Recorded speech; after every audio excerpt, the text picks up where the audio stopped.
In November, telly finally gave up and lost its flipping mind completely.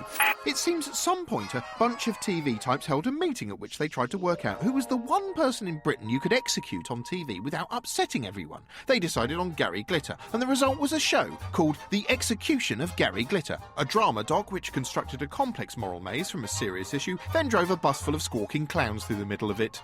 It was set in an eerie alternative Britain in which capital punishment has been reinstated and television news graphics budgets have been slashed to 25p. The idea was that the general public, driven out of their silly wits by the same moronic tabloid culture that apparently dictates the TV commissioning process, had pressurised the government into bringing back hanging.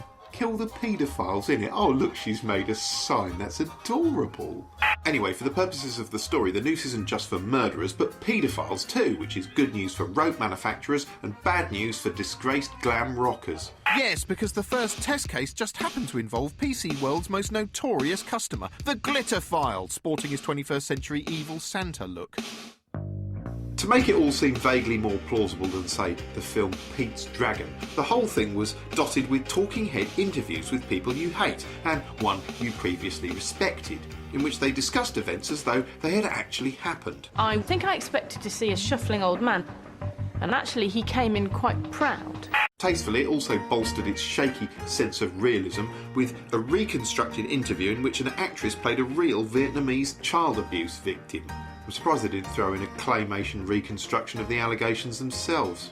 The trial itself was a dramatic affair full of nasty pictures and shouting and gavels. Oh, and the Glitterphile didn't exactly do himself any favours. She turns up at my house, with a little smile and strutting around in her skimpy little shorts. Come the summary, the actor for the prosecution started reading the stage directions. I'm going to tell you something, and then I'm going to sit down. He then described Glitter's predilection in terms that sounded more like a review of Michael McIntyre at the London Palladium. It is a repulsive act that flies in the face of our natural instincts. Oh, come on, don't be a comedy snob. Soon it was time for the verdict, which was a tense moment. Members of the jury, have you reached a unanimous verdict? Come on. Yes. Come on. Come on. Come on. Come on. Come on. Come on. Come on. I say! We find no mitigation and hereby sentence the defendant to death. Still, at least one Gary was happy. It was so good to see. He should have been strung up on the neck from the nearest lamppost as soon as he was found guilty, I think. Oh yeah, just like the good old days when there was a glam rocker hanging in every street in the land. The final scenes were as moving as they were sensitively handled, i.e. they weren't. You know, I always thought the glittercution would involve dry ice and laser beams, maybe some members of Pan's people, at the very least a disco light, but no, apparently it's just a stark room and some string. Oh, and Frank Dobson as the hangman. Things turned all serious-like as Glitter prepared to face his most disappointing drop since Rock and Roll Part 2 fell out of the top 40. But I hope gravity's not working in this alternative Britain, Gary. What? This isn't happening! You think you're finding it hard to believe? I haven't done anything. I haven't done anything. Oh, come on, mate, cheer up. It's only a bit of string. Oh, this has got to be a wind-up.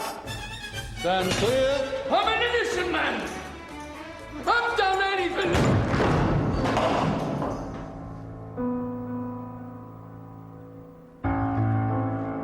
That certainly made me think. It's made me think, I don't know if I want a television anymore. Jungle Antics and the fun mainstream game show where famous people eat testicles and eyeballs to survive returned once again, hosted by Gigglesome, Doublesome, Ant and Deck. Some people have difficulty telling them apart, but I've got a fun little system. Ant is the one I'd most like to deck. After I finish with Deck, obviously. This year's Jungly Wunglies included a woman who looks like a 60-year-old version of a 9-year-old girl, a pair of tits, another pair of tits, and a man who looks like a genetic cross between a lion and a scrotum. The series enabled the British public to repeatedly subject convenient hate figure Katie Price to the modern equivalent of the ducking stool. And as ever, it also extracted much comic mileage from the cheerful, meaningless slaughter of countless live insects. They've made her kill a sentient creature for entertainment. Things got even more entertaining when some of the stars caught a live rat, killed it with a knife, then filleted, cooked and ate it. Tastes nice.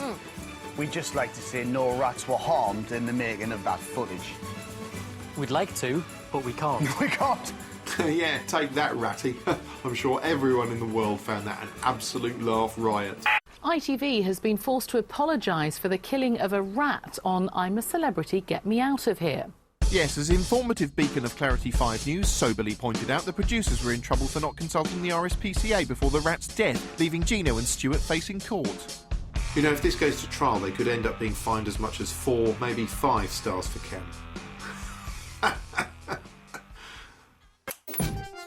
December means Christmas and Santa, who now has his own channel. Yes, SantaVision, the fantastic interactive way to touch base with Captain Claus. For a mere £1.50, you can text your child's name onto Santa's naughty or nice list. Or if you want to make things really cheery, text in the name of a notorious serial killer. Another one here for the naughty list, Dennis Nielsen. Oh dear, Dennis, you've been up to no good, have you? As the year drew to a close, so did the nation's favourite distraction from Armageddon, the X Factor. The contestants were actually a fairly run-of-the-mill bunch this year. There was this Sue Pollard type who sounded like a Little Britain parody of an X Factor contestant. Yeah. Oh, don't want to be a wedding singer, no offence to any wedding singers. They're very good. Jamie, who looks like he was born to take part in a shit 70s night. Ollie, a sort of melted waxwork approximation of Will Young. There was also this 8-year-old boy. You know, for some reason, I can imagine Lloyd starring in a really shit platform game where you have to jump over rainbows and collect buttons or something. But the show's biggest talking points were John and Edward, or Jedward as idiots insisted on calling them. They were two poisonously awful singers whose performances came across like Big Brother housemates being forced to do a song and dance number in an afternoon as part of a task. John, save me! Don't be such a baby! I ain't afraid, no go! The final was a suitably grandiose affair with an assured professional cameo from Robbie Williams.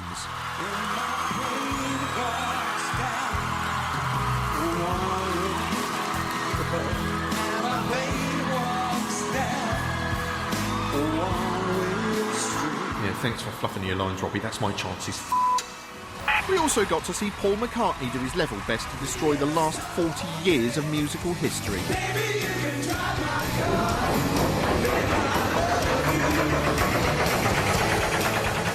In case you're wondering what that revolving sound is, it's John Lennon spinning in his grave at 1,000 RPM.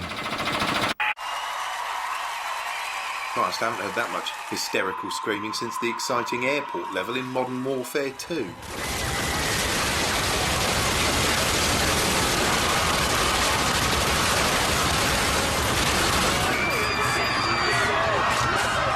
Well, that's about it for our roundup of 2009. We'll be back in January with a new series of Newswipe, which you'll return for. Until then, have a palatable Christmas and a just about acceptable New Year. Now, get out!